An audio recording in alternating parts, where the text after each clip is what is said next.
Alright guys, so in the last video you saw Turdzilla. We got it pulled out of the corner over there, got it cleaned up, and well, we got it to make some power. We did touch over the misfire issue that we were having with it, and that's one of the reasons why I got put in the corner. Basically, I did a lot of diag on it, and I couldn't get that coil to fire, and then me and Bradley gave it another shot, messed around with some wiring, a few other things, and if we're being totally honest, I don't know what fixed it, but it started firing all 8 and it made 363, 347.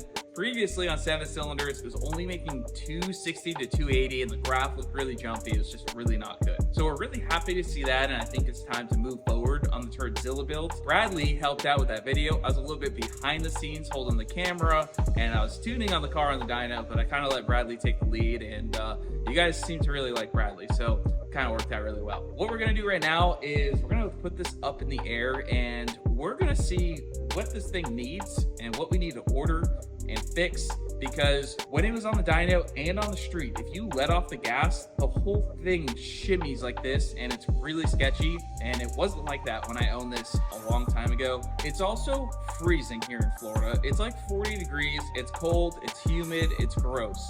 And yeah, so let's throw this up in the air.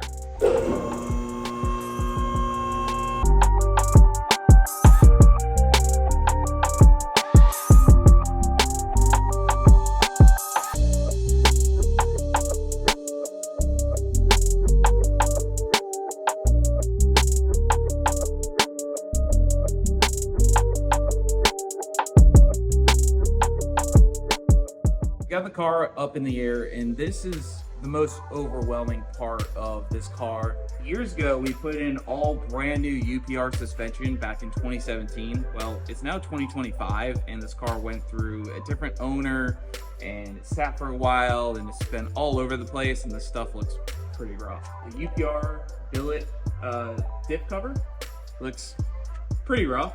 The control arms, you know, they're there. We're gonna bolt check everything. I did notice the spring perch over here is loose, and also this guy right here, this nut is loose. So I'm hoping that's our rear end shimmy combined with the spring not sitting right, which might be related. This thing did get some strange shocks at some point, but you know, we'll fix that.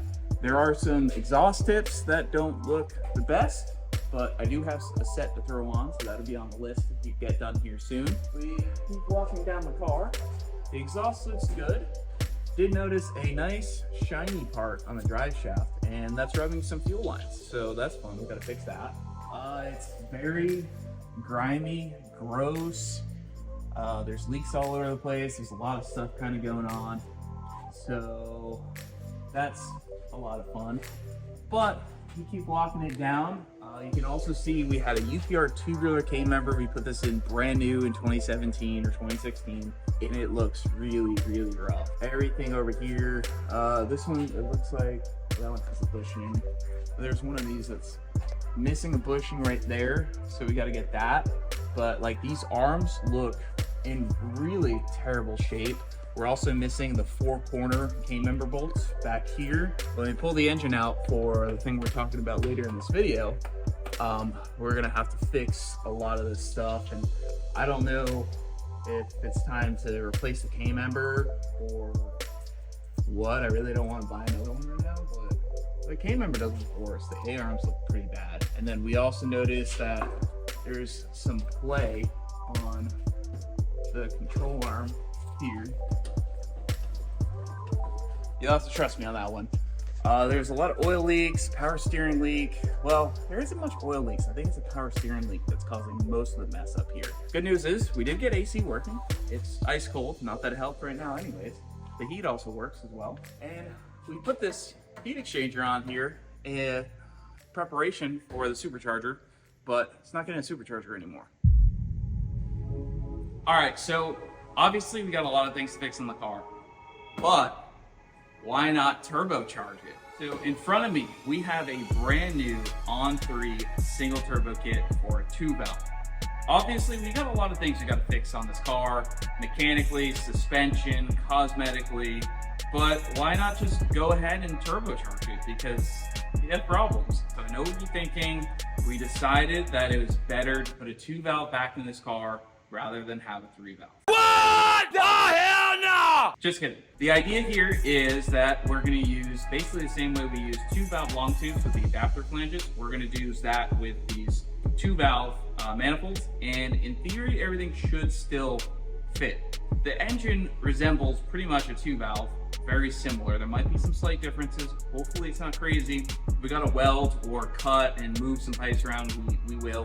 But hopefully we don't have to do that. Hopefully it all fits like my brain intends it to. One of the reasons why I got into doing the turbo kit over the Celine supercharger, which I actually previously had, is this turbo kit is going to be better for the header fitment. We have some steering shaft issues currently with these headers and the way that they're moved out.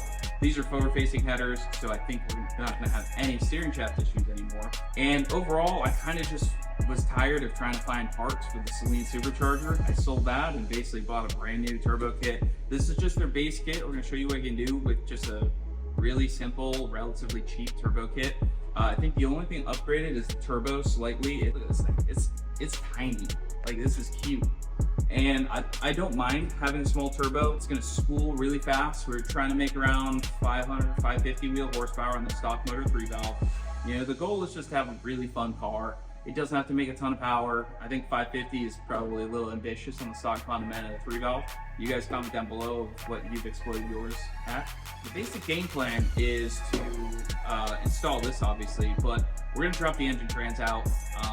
There's a lot of things that need to be serviced. We also need to do the oil return in the oil pan. So I think the best move is just drop the engine trans out. We'll lift the engine up and pull the pan down, get the oil return, weld it on, and basically go from there. Try to get this thing looking the best we can. We're also going to paint the bay. It's not going to be a pro level job, but it's going to look good. We're going to scuff it, sand it, tape off everything we can, and we're just going to go with like a single stage black, similar to what the race car has. It's easy to touch up, get scratched or anything like that. It's not going to be shiny or anything like that, but it's going to look a lot better than John Deere green that the previous owners painted it. So I hope you guys are excited. Turdzilla is making the comeback, and hopefully we can fix some more things on it. I feel like it's a never-ending list, but we can't let it die. Shoot for 550 wheel horsepower. See if we can get it to go 10-second quarter-mile pass. Should be fun. So if you guys are enjoying the videos, make sure you hit that like button down below. Leave a comment, let us know what you think. Those like buttons help us get this video out to more people, helps the YouTube algorithm recommend to more people. You guys watching the video to this point helps getting the video out to more people. Go ahead and comment your favorite memory with Turdzilla on the channel, because it's been through a lot, and we still have it. We're still pushing this can down the road. It probably has 200,000 miles at this point. So we'll see you guys in the next one.